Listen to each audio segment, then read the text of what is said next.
L'UGTJ a de nouveau fait appel à plusieurs organisations syndicales pour une grande mobilisation dans la cité pointoise. Et les principales revendications, c'est la loi Komri bien évidemment, mais c'est également toute abomination que travaillait Pep Guadeloupe Kassibi.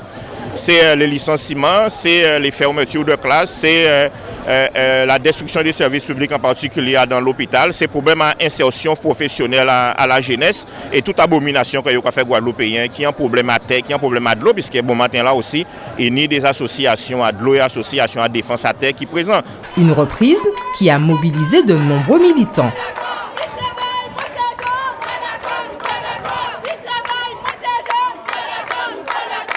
C'est pour ça que depuis un mois, les lycéens, ils étaient 1500 à manifester dans les rues pour dire qu'ils sont contre cette loi-là, contre une loi qui veut leur faire travailler plus, contre une loi qui veut faciliter les licenciements. Et aujourd'hui, on est là pour continuer ce combat-là, soutenir les travailleurs qui sont en grève, les jeunes, les étudiants qui sont en grève en France aussi et qui ont fait grève en Martinique et dire que les jeunes aussi sont présents, les jeunes aussi sont concernés.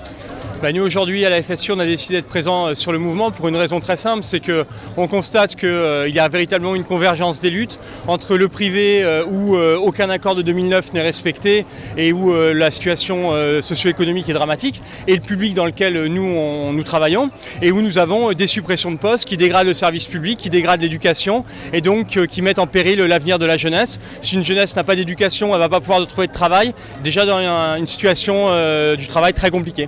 Oui, c'est très important pour nous d'être là ce matin. Malgré le fait que le gouvernement ait fait passer ce projet de loi sur le 49.3, il était tout de même important, primordial d'être là pour dire que nous ne sommes toujours pas d'accord.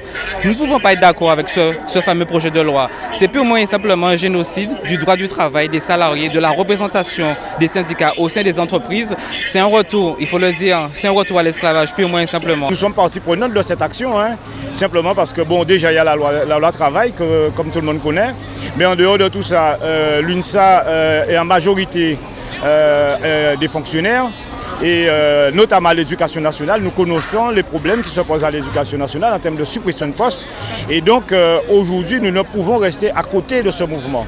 À l'issue de cette première journée de mobilisation, les organisations syndicales feront le bilan afin de connaître les suites à donner à ce mouvement commun.